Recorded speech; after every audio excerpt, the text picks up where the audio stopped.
custo de vida, emprego e desemprego, cesta básica, tarifas públicas, salário mínimo. Agora, na Brasil Atual, a análise do DIEESE. E nós vamos conversar agora com o diretor técnico do DIEESE, Fausto Augusto Júnior. Bom dia, Fausto.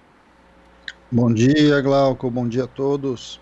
Fausto, o IBGE divulgou dados mostrando que a taxa de sindicalização no Brasil, que ali em meados dos anos 2000 chegou a estar no patamar de 18%, caiu para 11,2% no ano passado. Mais da metade dos trabalhadores, aí, da diferença entre o ano passado e o levantamento anterior, saiu do grupo que abrange administração pública, defesa, seguridade social, educação, saúde e serviços sociais. Como é que você vê esses dados, Fausto? Bem, Glauco, a discussão da taxa de sindicalização, agora com o dado que sai do IBGE, ela traz uma série de reflexões. Primeiro, porque, de fato, há uma queda na taxa de sindicalização do conjunto dos trabalhadores. Olhando com mais detalhe, chama a atenção o fato da taxa de sindicalização ter caído, principalmente a partir de 2017 e 2018, ou seja, entre 2017 e 2018 e entre 2018 e 2019, ou seja, o grosso da taxa caiu nesses 2 anos. Chama a atenção, então, que a queda tem a ver diretamente com a reforma trabalhista. Ao mesmo tempo, uma das coisas que a gente percebeu na pesquisa é que caiu tanto no setor privado, ou seja, os trabalhadores com carteira assinada do setor privado, quanto do setor público, o que faz pensar sobre uma série de elementos que podem ter levado à queda dessa taxa. Um deles é, de fato, o que aconteceu a partir da reforma trabalhista e do fim da contribuição obrigatória para os sindicatos, uma vez que a própria pergunta do questionário nos questionava sobre se você é ou não filiado a uma entidade sindical. E muitos trabalhadores entendiam que o seu desconto, o seu desconto obrigatório, era de alguma forma a relação que ele tinha de vinculação com o seu sindicato. Isso ajuda a explicar um pouco a perda da taxa nesse setor, em especial o setor privado. No caso do setor público, a gente está vendo também. É bom lembrar que nesse período a gente assistiu aí à discussão da reforma da Previdência. E a reforma da Previdência levou à aposentadoria de um grande contingente de trabalhadores, em especial no setor público, que de alguma forma, ao antecipar a sua aposentadoria, abriu espaço para a entrada de um novo servidor. E esse novo servidor, muito provavelmente, não se filiou aos sindicatos nesse período. Olhando para o mercado em geral, é óbvio que também a gente vê ali que uma coisa é a perda da taxa, a queda da taxa, outra coisa é a queda bruta, ou seja, o número de trabalhadores filiados a sindicatos que não estão ali na pesquisa. Esse dado tem a ver também com a queda propriamente dita dos trabalhadores formais. Há uma queda grande dos trabalhadores formais entre 2012 e 2019, isso explica, então, uma parte também grande do número absoluto de trabalhadores não sindicalizados, uma vez que cresceu o número de trabalhadores por conta própria, já que esses trabalhadores normalmente não têm filiação. Agora, é óbvio que é importante também destacar que neste período a gente vem perdendo de alguma forma essa relação entre o movimento sindical e uma parte dos trabalhadores. A gente viu recentemente a questão da discussão dos aplicativos, a greve dos aplicativos e uma série de coisas que nos colocam em questão sobre como esse novo mundo do trabalho vai se configurando e como as entidades sindicais estão se reestruturando, estão se reorganizando para representar esse novo mundo do trabalho que começa a surgir. Do ponto de vista setorial, a gente viu que a indústria também perdeu uma taxa de sindicalização importante. Isso tem a ver também com a desconstrução da própria indústria no país, e a gente precisa entender que, de certo modo, essa reorganização que tira as grandes empresas, ou seja, o número de trabalhadores por empresa vem diminuindo por conta da tecnologia, de certo modo também interfere nisso, e por outro lado o aumento da terceirização, porque aí a gente tem o quê? A gente tem um conjunto de pequenas empresas, números cada vez menores de trabalhadores por unidade, e aí você tem certamente mais dificuldade para chegar e organizar esse conjunto de trabalhadores.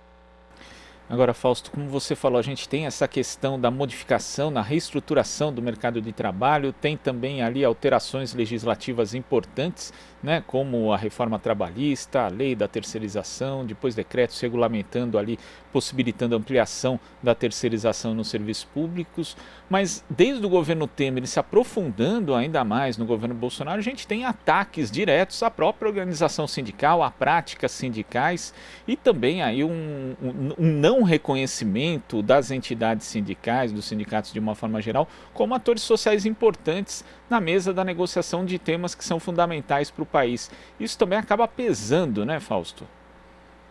Não, sem dúvida, Glauco, em especial porque o que a gente assistiu a partir da reforma trabalhista é um movimento em direção à negociação individual, ou seja, cada vez mais a própria legislação incentiva de alguma forma que o trabalhador negocie individualmente com a sua empresa sem a intermediação do sindicato.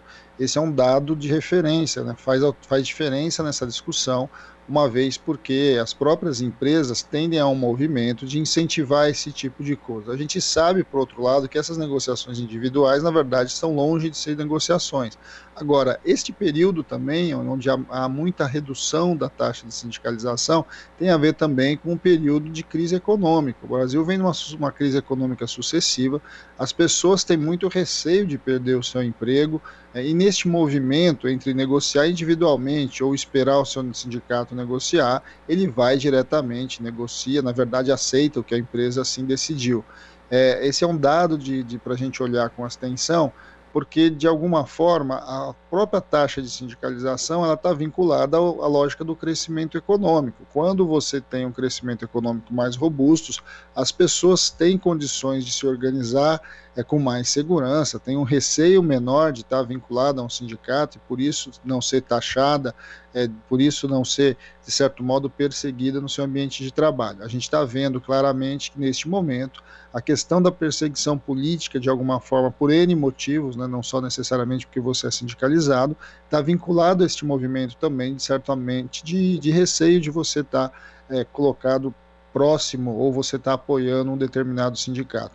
Na outra ponta, Glauco, quando a gente olha então para o detalhe ali da reforma trabalhista, ela incentivou e criou figuras novas, como também esse trabalhador autossuficiente, que é chamado, ou seja, um trabalhador que, ao ter um salário em torno de acima de 2 tetos da Previdência e nível superior, ele não prescinde mais do sindicato, ele pode, de certo modo, negociar tudo sozinho com o patrão. E ao mesmo tempo você retirou inclusive muito trabalhador, em especial no seu momento de maior dificuldade, que é o momento que ele perde o emprego, de dentro do sindicato, porque a reforma trabalhista passou a desobrigar que os trabalhadores fizessem a homologação da sua rescisão, ou seja, a conferência das contas ali, da sua homologação de demissão, né, da sua saída da empresa, dentro do sindicato. As empresas passaram a homologar diretamente. Isso também, de certo modo, retira uma parte dos trabalhadores de chegar junto ao seu sindicato, uma vez que aqui no Brasil o histórico é que as pessoas só reclamam o seu direito, até por medo de perder o emprego, no momento da sua demissão. Então, quando a gente vai juntando todos esses fragmentos, né, ou seja, você tem de um lado queda do crescimento econômico, nós estamos entrando em processos recessivos já há algum tempo. De outro lado, você tem uma legislação que incentiva a negociação individual, retira o financiamento do sindicato, amplia a terceirização, no meio de um mercado de trabalho que tem uma alta taxa de rotatividade. Então, antes você simplesmente sai, se aposenta, outros são mandados embora, o novo trabalhador que chega precisa se filiar, o sindicato não consegue alcançá-lo, porque muitas vezes o tempo médio que ele fica na empresa é muito baixo. Tudo isso influencia este movimento. É claro que também tem que olhar que a gente tem um processo aí de entrada de tecnologia, diminuição do número de trabalhadores nas grandes empresas, em especial nas empresas mais modernas, e na outra ponta um aumento do trabalhador por conta própria, que historicamente não tem organização sindical. Ao mesmo tempo, chama atenção do outro lado o aumento da sindicalização, principalmente no setor agropecuário, né, ou seja, no setor agrário, etc. Esse setor, de certo modo, tem uma tradição de pequenos sindicatos, vinculados principalmente ao trabalhador para a agricultura familiar ali, e que, de certo modo, tem uma outra dinâmica da lógica de filiação e da lógica de atendimento ao trabalhador, algo para a gente olhar com bastante atenção e para a gente, muito provavelmente, em especial para o sindicato do setor urbano em geral, tentar compreender e aprender como é que os trabalhadores do setor rural vêm se organizando. E é interessante, né, quando você destaca essa tradição dos sindicatos rurais no Brasil, a gente lembra que muitas vezes o Chico Mendes é apresentado como ambientalista, mas ele era, antes de tudo, um sindicalista. A sua própria vivência política surgiu dali, né, Fausto? Sem dúvida, e a organização dos rurais no Brasil é uma organização importante, forte, muito relevante. Foi a partir da organização dos sindicatos rurais que um conjunto importante dos direitos vinculados ao trabalho chegaram a esse trabalhador do campo. Além disso, a gente sabe que a disputa dos sindicatos rurais tem a ver ali com os direitos sociais, tem a ver com o direito à terra, tem o direito a ver com uma reforma agrária que, de certo modo, o Brasil cada vez mais vai ficando distante. Então, é um movimento bastante importante, um movimento que chega no Brasil profundo. Quando você vai andar por esse país, você vai ver que em cada município vai ter lá um sindicato rural, e esse sindicato vai estar cumprindo um papel fundamental de ajudar para esse trabalhador a atingir, conquistar os seus direitos sociais, e de outro, uma certa assessoria ali para a sua própria vivência cotidiana da sua produção. O Nordeste é muito forte na questão dos sindicatos rurais, o Sul também, são sindicatos inclusive diferentes, mas que de certo modo tem bastante a ensinar ao sindicalismo urbano. Tá certo, Fausto. Muito obrigado pela sua participação no Jornal Brasil Atual e até a próxima. Até a próxima, Glauco. Bom dia a todos novamente. Bom dia. Conversamos aqui com o diretor técnico do Diese, Fausto Augusto Júnior. Aqui você ouve as notícias que os outros não dão. Jornal Brasil Atual.